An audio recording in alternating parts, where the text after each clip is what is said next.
राष्ट्रवादी शरदचंद्र पवार पक्षाच्या गोटातून आहे। या पक्षाचे जिल्हाध्यक्ष प्रवीण कुट्टेंनी पक्षाच्या उमेदवारांना अर्ज मागे घेण्यासाठी धमकीचे फोन येत असल्याचा दावा केलाय। या दबावामुळे काही उमेदवार अस्वस्थ झाल्याची माहिती त्यांनी दिली आहे। निवडणूक प्रक्रियेदरम्यान अशा धमक्यांमुळे वातावरण तापलंय। त्यांनी प्रशासनाने तात्काळ हस्तक्षेप करून उमेदवारांच्या सुरक्षिततेची हमी द्यावी अशी मागणीही केली आहे।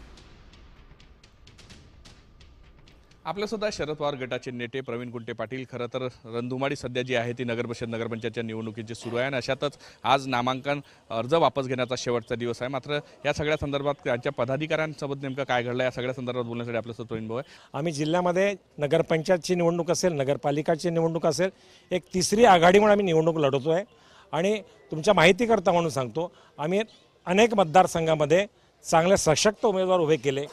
त्यामुळे भारतीय जनता पार्टी आणि काँग्रेस या दोन्ही पक्षांनी प्रचंड इतकी धास्ती घेतली की आज उमेदवारी अर्ज माघार घेण्याची शेवटची तारीख आहे।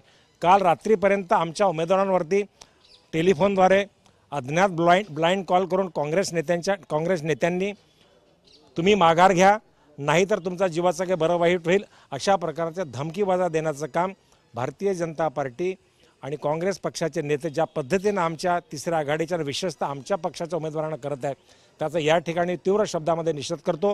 व्हिडिओ सौरभ पराग डोबळे, साम टीव्ही न्यूज, नागपूर।